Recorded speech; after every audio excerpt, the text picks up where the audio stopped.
Hey, salut les pomplards, j'espère que vous allez bien. Allez, aujourd'hui on va faire une nouvelle vidéo. Je vais vous montrer la confection d'une tenue de feu de A à Z. Allez, c'est parti.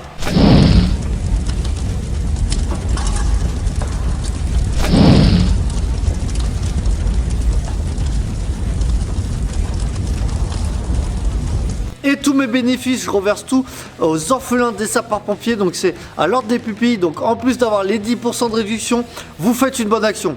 Et n'hésitez pas à mettre tout de suite un petit j'aime en bas de la vidéo, de vous abonner à ma chaîne YouTube, ça c'est important pour voir toutes les vidéos. Et j'espère que vous allez kiffer.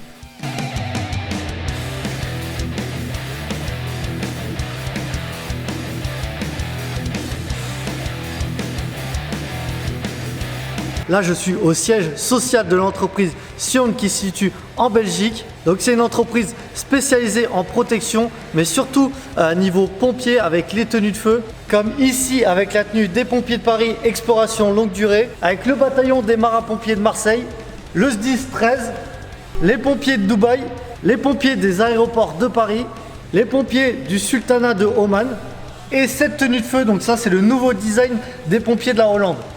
Il faut aussi secteur police, donc on a des gilets pare-balles, on a des vêtements pour la pluie. Ils ont aussi la partie militaire avec des gilets pare-balles lourds, des vêtements, des poches pour mettre sur les gilets tactiques. Il faut aussi des vêtements flottants et des combinaisons sèches.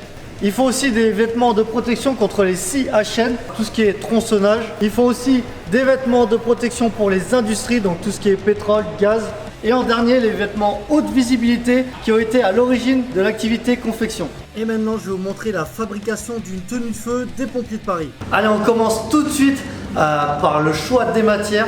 Bien sûr, parce que ce qui est important chez les pompiers, c'est pas le look, c'est vraiment la protection.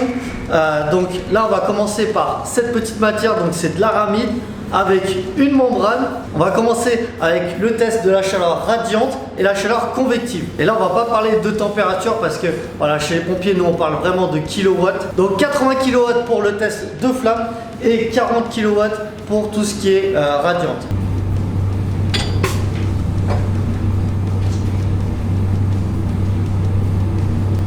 Voilà, donc on a touché au but. C'est chaud. Ah là, ça y est, on vient de passer le test, donc c'est passé. On voit que voilà, le tissu, c'est un tissu réactif. Vous voyez, ça fait des petites bulles d'air. Donc là, on est protégé avec seulement 2 couches. On va continuer le second test avec la chaleur radiante.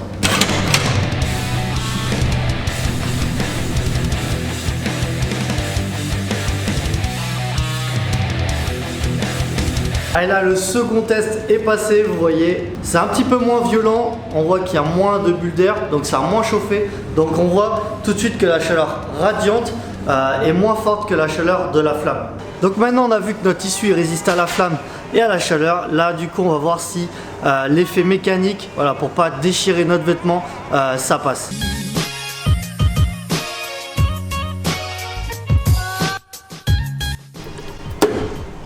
Franchement, je suis impressionné comment ça a été étiré à bloc. Ça équivaut à peu près à un poids de 180 kg. Et là, on va voir la dernière étape, c'est l'abrasion. Donc ça va être le frottement. On a notre échantillon ici. Et là, on va le faire le frottement sur à peu près 100 000 rotations pour voir si notre tissu y résiste ou pas. Pour vous rendre compte un peu ce que c'est 100 000 abrasions, c'est 5 jours non-stop. La machine elle tourne pendant 5 jours non-stop, donc là c'est vraiment, voilà, on s'en rend vraiment compte que c'est impressionnant. Et là juste derrière moi on a des pantalons qui ont résisté au flashover. Je vous montre franchement, l'extérieur il est défoncé mais l'intérieur il est nickel intact.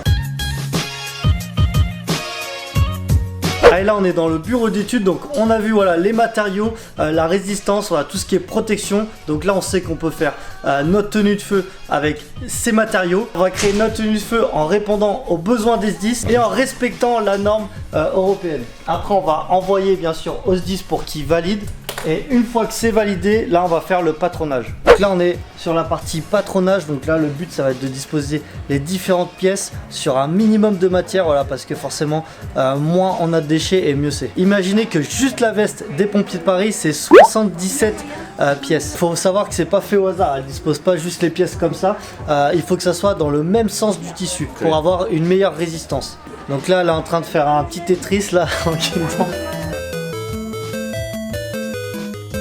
Là on est en train de créer le patronage sur une feuille de papier, donc ça se fait tout automatiquement. Franchement c'est vraiment précis.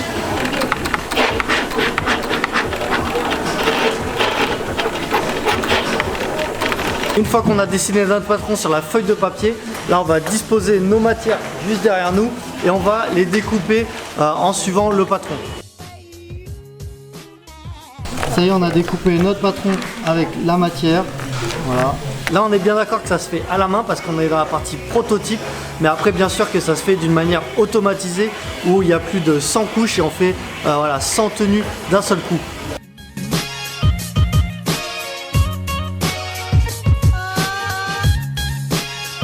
Ça prend combien de temps à peu près pour confectionner une tenue de feu? Alors, un prototype, ça peut prendre une semaine de confection.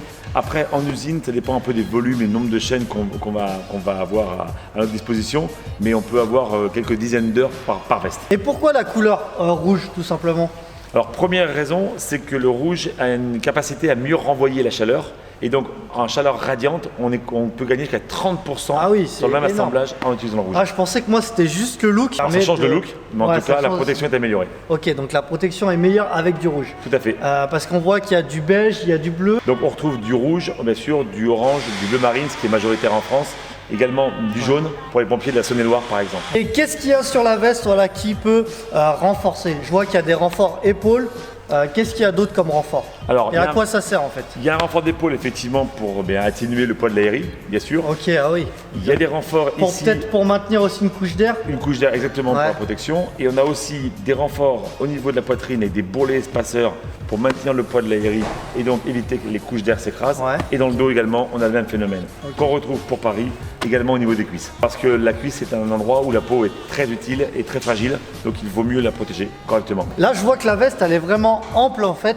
Voilà, comment ça se fait? Pourquoi? Alors, Paris notamment a demandé à ce qu'on augmente le volume de la ceinture scapulaire, c'est-à-dire pectoraux et bras, de façon à ce qu'il y ait un maximum d'air présent, tout en ayant quand même une ergonomie adaptée à votre métier.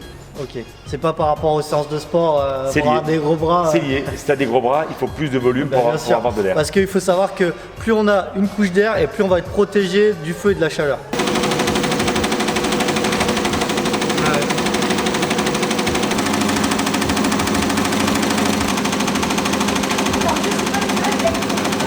Allez, ça y est, on a fini la broderie, voilà, du logo qui va être sur l'épaule. Et la prochaine étape, ça va être de faire les bandes thermocollées. Alors, avant, les bandes, elles étaient cousues et là, on va les thermocoller. Donc, voilà, on voit que ça, c'est le dos de notre veste de feu. Et là, on va le passer dans le four à 150 degrés sur 2-3 mètres.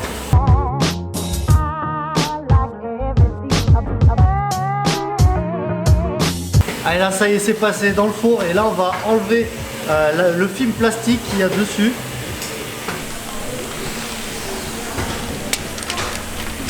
Allez, là on va voir une autre partie. Voilà, on a cousu les deux membranes et pour que ça soit étanche, on va passer un ruban d'étanchéité sur la couture comme ça, voilà, c'est imperméable.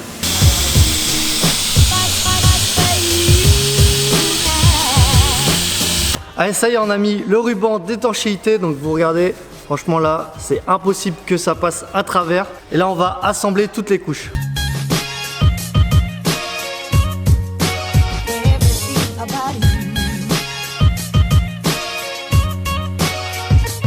Une fois que nos tenues de feu sont réalisées, elles sont mises en colis pour être stockées et après envoyées. Il y a à peu près 3 millions de pièces par an qui passent par ici et juste derrière moi il y a plus de 17 000 palettes en stock. Donc c'est vraiment gigantesque.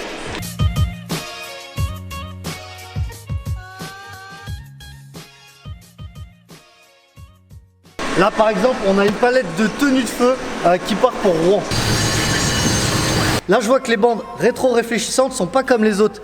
Qu'est-ce qu'ils ont de différent, ceux de Paris comparé aux autres? Alors c'est un développement qui a été fait sur une bande prismatique monobloc. Le gros intérêt c'est que pour correspondre aux exigences de la norme, il en faut moins. Et le rendu sur la pluie est vraiment fantastique, très efficace. Parce qu'il faut savoir qu'il y a des normes, on ne peut pas mettre les bandes où on veut. Ni où on veut, ni le volume que l'on veut, tout ça c'est normalisé au niveau européen. Il y a longtemps que vous avez commencé la partie pompier? Alors nous, on a racheté une entreprise en 2001 qui était spécialisée dans le vêtement de cuir, que l'on verra à la fin. Et ce vêtement de cuir, il est présent chez les pompiers depuis 1927. Sion fabrique aussi des gilets pare-balles voilà, pour les nouveaux risques liés bien sûr aux attentats que même nous les pompiers on est confrontés. Donc on va faire des petits tests balistiques. On va appeler ça un pistolet et on a plusieurs cellules pour calculer la vitesse de la balle et ça va taper dans le gilet qui est au fond. Donc là on a installé le gilet pare-balles. On a le point rouge là vous voyez. C'est là où ça va tirer. On voit qu'on a 6 points d'impact pour tester le gilet. Donc là, je vais vous montrer les tests en réel. Ça va être impressionnant.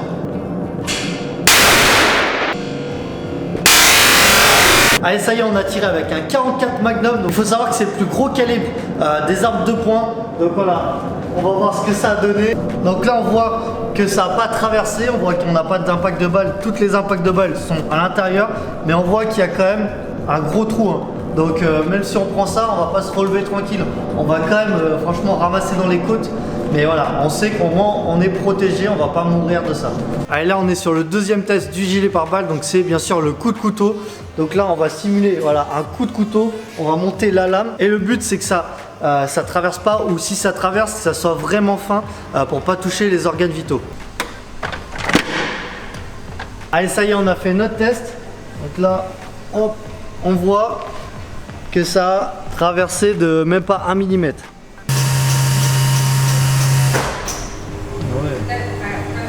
Allez, ça y est, on a fait notre test. Là, on va voir si ça a traversé ou pas. Non, on voit qu'il y a aucune, voilà, aucune coupure. Oh, c'est nickel.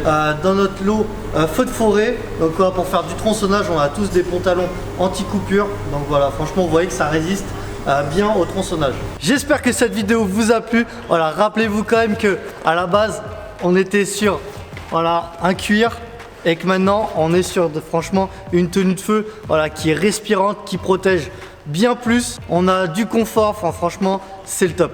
Donc je voulais remercier l'entreprise Sion pour m'avoir accueilli pour faire cette petite présentation parce que c'était vraiment enrichissant. J'espère que vous avez aimé la petite vidéo. N'hésitez pas à aller voir leur site en description pour plus d'informations. Moi j'ai vraiment été impressionné par la taille de l'entreprise, par la taille du showroom. Regardez derrière moi, il y a des tenues de feu de partout, de différents pays du monde. Et ça franchement ça n'a pas de prix. Donc n'hésitez pas à mettre un petit j'aime en bas de la vidéo, de la partager. Et on n'oublie pas, si t'es pas mort, on voit plus fort.